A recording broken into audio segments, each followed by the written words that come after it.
Mechanics है, chapter number 7 है kinematics वाला, और हमारा टॉपिक है tangential and normal components of velocity and acceleration. तो पहले तो ये देखें, थोड़ा सा सपोज करते हैं कि ये कोई कर्व है, पार्टिकल ऐसे जा रहा है। आमतौर पे पहले हमने सीखे फोर्स ही ले ले, इसके दो कंपोनेंट लेते हैं, along X axis and along Y axis. इन्हें हम कहते हैं Cartesian components of velocity and acceleration. Suppose करते हैं कि पार्टिकल इस पॉइंट पे है, ये है टेंजेंट और ये है नॉर्मल। तो वेलोसिटी जिस तरह फोर्स से कंपोनेंट्स करते हैं, इस तरह ये वेलोसिटी है, इस तरह एक्सेलरेशन है। अगर हम वेलोसिटी को रिजॉल्व करें अलॉन्ग दिस, तो ये टेंजेंशियल कंपोनेंट होगा, और अलॉन्ग दिस ये क्या होगा, नॉर्मल कंपोनेंट। और इसी तरह एक्सेलरेशन का कंपोनेंट अलॉन्ग दिस डायरेक्शन ये आएगा टेंजेंशियल कंपोनेंट ऑफ एक्सेलरेशन, और अलॉन्ग दिस डायरेक्शन ये आएगा नॉर्मल कंपोनेंट ऑफ एक्सेलरेशन। बजाय हम एक्स एक्सिस और वाई एक्सिस के अलॉन्ग उनको रिजॉल्व करें, हम रिजॉल्व करेंगे along this direction and along this direction, velocity को भी और एक्सेलरेशन को भी। तो the velocity of a particle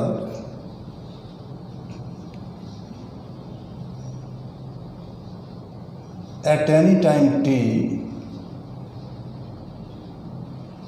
is v is equal to dr by dt।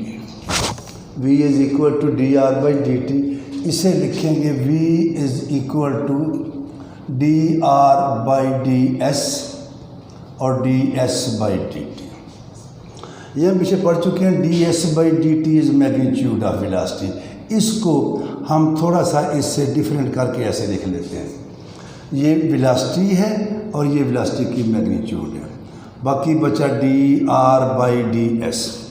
अब हम देखते हैं कि D R by D S क्या चीज़ है। D R by D S जो ये वेक्टर है, और हर वेक्टर में दो चीज़ें होती हैं, एक मैग्नीट्यूड और एक डायरेक्शन। सपोज करते हैं हमारे पास इस तरह की सूरत हाल है, ये पार्टिकल, ये पी पॉइंट है, ये क्यू पॉइंट है, और यहाँ पे जब आया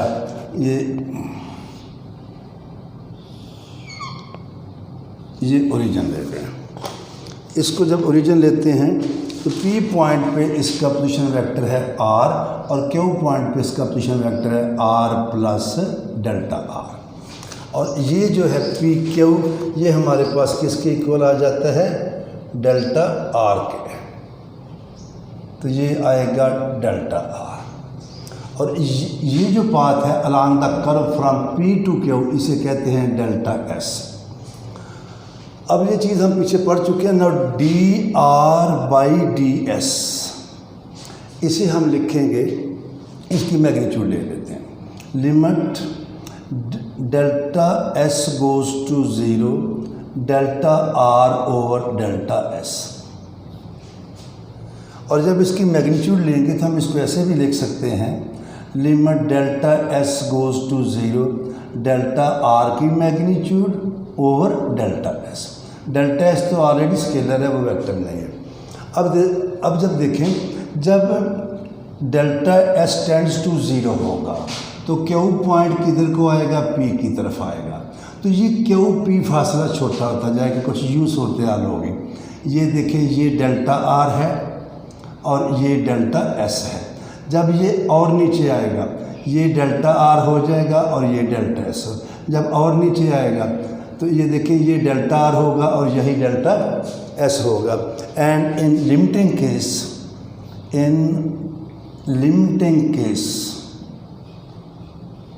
when delta S goes to zero, delta R की magnitude is equal to delta S. तो ये दोनों आपस में क्या हो जाते हैं, सेम।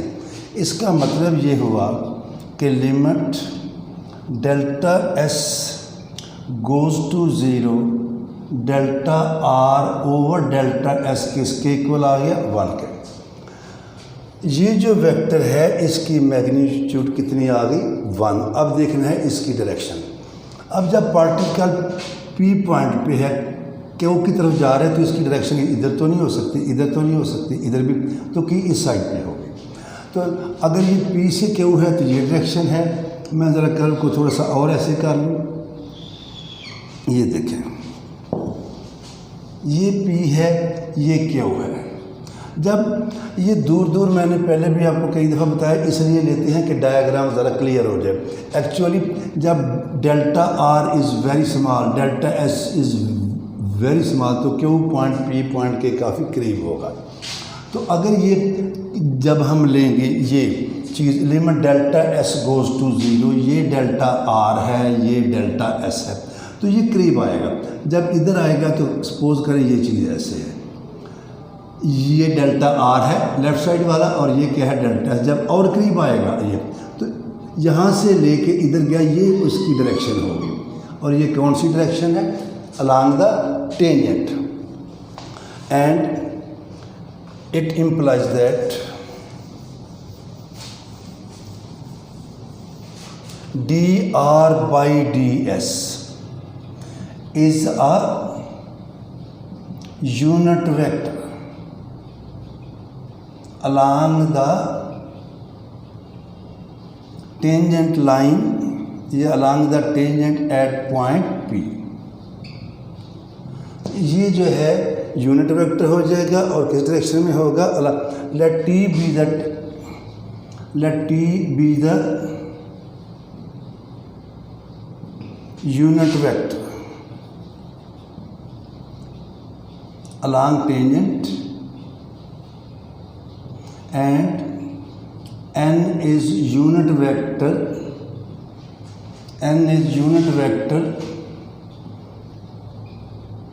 along normal। then ये जो v है, ये हमारे पास आ जाएगा v is equal to v, और ये आ जाएगा यूनिट वेक्टर t। इसको आप ऐसे भी लिख सकते हैं, vt plus 0n unit vector. क्या लिखेंगे? vt, ये मैं दोबारा लिख देता हूँ, v is equal to vt plus 0n unit vector.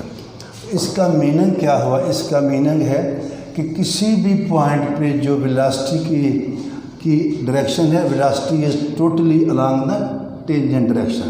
इसका नॉर्मल कंपोनेंट कोई भी नहीं होता, तो इट इम्प्लाइज दैट वीटी किसको लिखेंगे? Tangential component of velocity. और ये कितना आया है हमारे पास? v। और फिर लिखेंगे vn normal component of velocity, और ये कितना आया है? 0। तो वेलोसिटी के हमने tangential and normal components find किए हैं। अब करते हैं नॉर्मल, वो एक्सेलरेशन। एक्सेलरेशन पे आएंगे तो हमारे पास आएगा नाउ।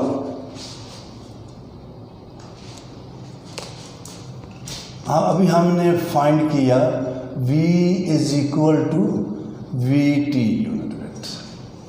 तो एक्सेलरेशन हमारे पास होता है dv बाई dt, ये आ जाएगा d by dt vt unit vector. और प्रोडक्ट रूल लगेगा dv by dt t unit vector और plus v dt by dt। अब यहाँ 4 चीज़ें हैं, 3 का हमें पता है, इसका भी पता है, ये वेलोसिटी की मैग्नीट्यूड का डेरिवेटिव है, ये t यूनिट वेक्टर है, ये वेलोसिटी की मैग्नीट्यूड है। इसका नहीं हमें पता ये क्या चीज़ है। अब हम इसको फाइंड करते हैं और इसे नाम देते हैं इक्वेशन नंबर 1 का।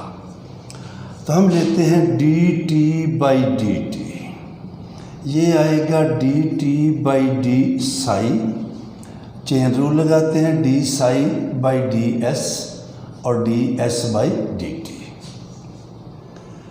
ds बाई dt मैं इसको दोबारा लिख देता हूँ, इस तरह कर देता हूँ, वो एंड वाला मैं पहले लिख देता हूँ, ये मैंने बाद में लिख दिया।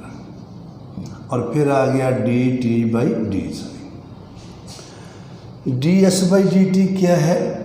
ये भी है d साई बाई ds, इसे कहते हैं कर्वेचर। और ये कैलकुलस के चैप्टर नंबर 6 में आता है, वहाँ इसकी डिटेल सारी है, बकायदा इसका फार्मूला है। arc rate of turning.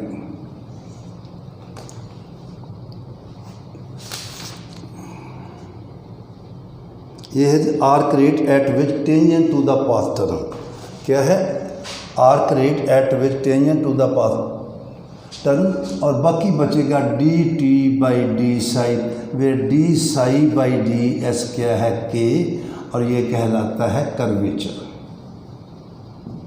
और ये भी याद रखें कि के होता है 1/ρ, या फिर रो होती है 1/k, and rho is called radius of curvature.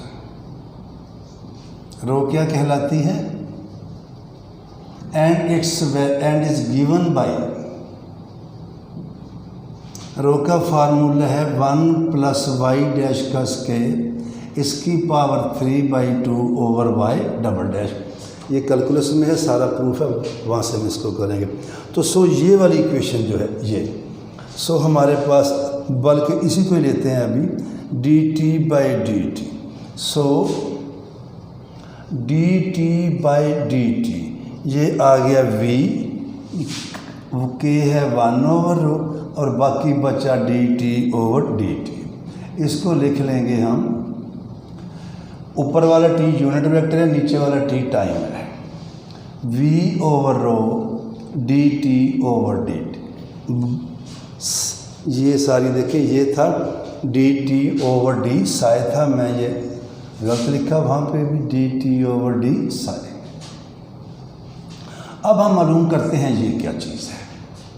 क्या करते हैं? ये क्या चीज़ है. इसके लिए हम ये जो इक्वेशन है ये वाली, ये मैं मिटा रहा हूँ सारी, और ये देखें ये भी मैंने मालूम किए है, D T by D T ये है v/ρ D T over D Sai. अभी मैंने कहा था पहले, अब हम लेंगे एक कर्व. ये कर्व ले लेते हैं, ये कोई पॉइंट है P, यहाँ पे लेते हैं टेंजेंट लाइन. क्या लेते हैं? Tangent line. इसको ज़रा थोड़ा सा ये बने लाइन.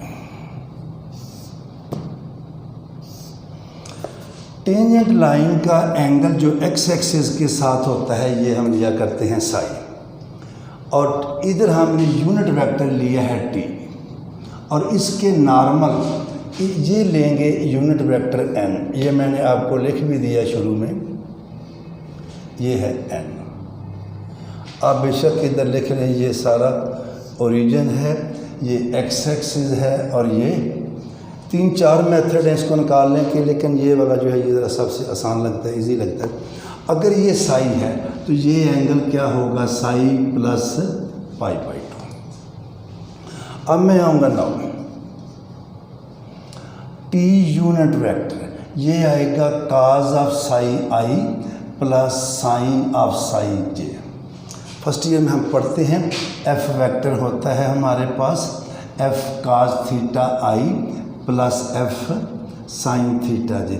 और अगर ये इसकी मैग्नीट्यूड है, और अगर ये यूनिट हो तो ये मैग्नीट्यूड क्या हो जाती है? 1.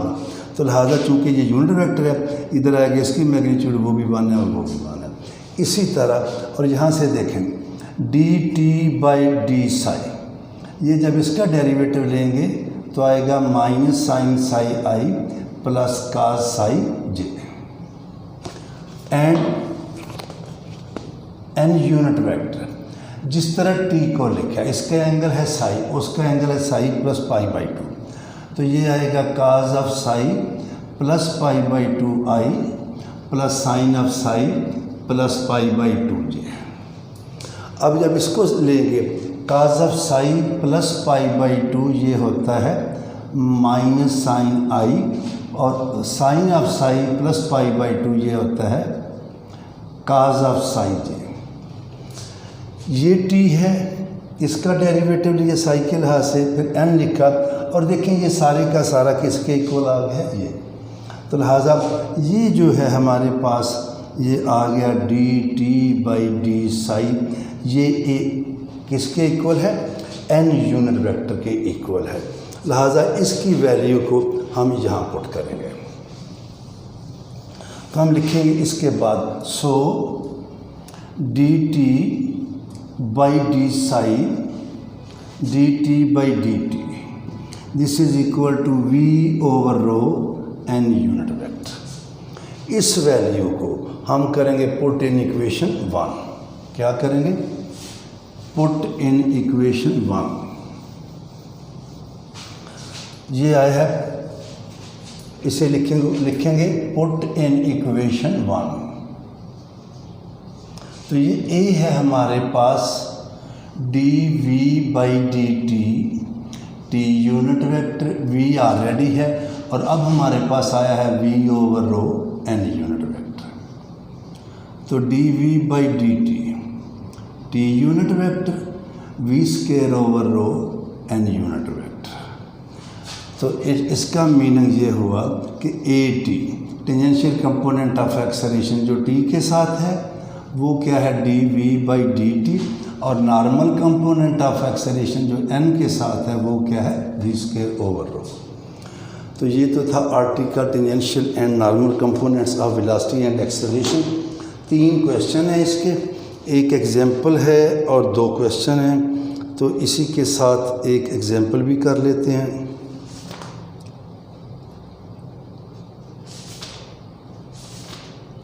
ये एग्जाम्पल हमारे पास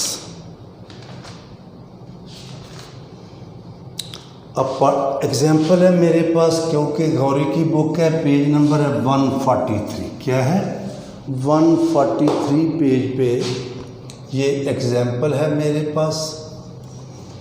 a particle is moving along the parabola x square is equal to 4ay। क्या पैराबोला है, इसके अलोंग पार्टिकल मूव कर रहा है विद कांस्टेंट स्पीड भी। स्पीड जो है उसकी कांस्टेंट है, उसमें कोई कमी पेशी नहीं आ रही। Determine the tangential and normal components of its acceleration when it reaches at the point whose abscissa, उस पॉइंट पे है जिसका एब्सिसा उसने हमें दे दिया है ABSCISS कितना है, √5, और इसका मतलब है x है। और जब पॉइंट दे देते हैं तो हमारा सवाल बहुत ज़्यादा इजी हो जाता है। अभी हमने पढ़ा था एक्सेलरेशन है D we by D T unit vector, we square over rho N unit vector. तो जब v कांस्टेंट है तो उसका डेरिवेटिव क्या आ जाएगा, 0। तो ये देखें, since speed v is constant, so D we by D T क्या आएगा, 0।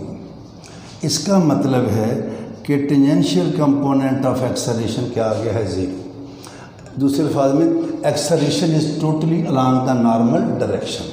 अब हम लेते हैं इसका वो मालूम करते हैं ए एन कितना है, we square over row.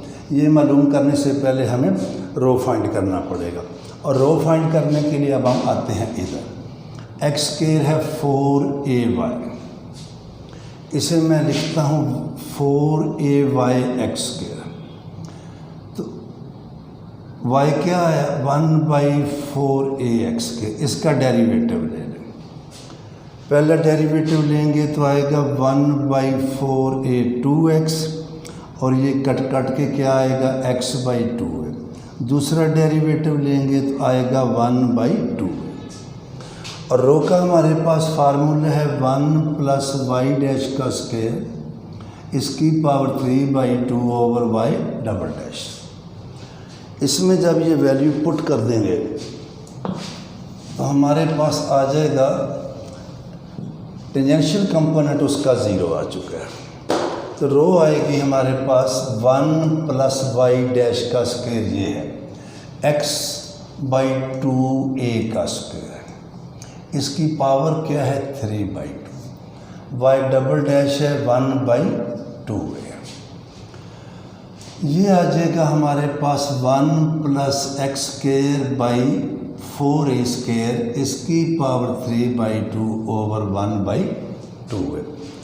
2a को तो ऐसे कर लेते हैं, ऊपर ले जाएंगे और वो आएगा 4a square plus x square और 4a स्क्वायर की पावर 3/2।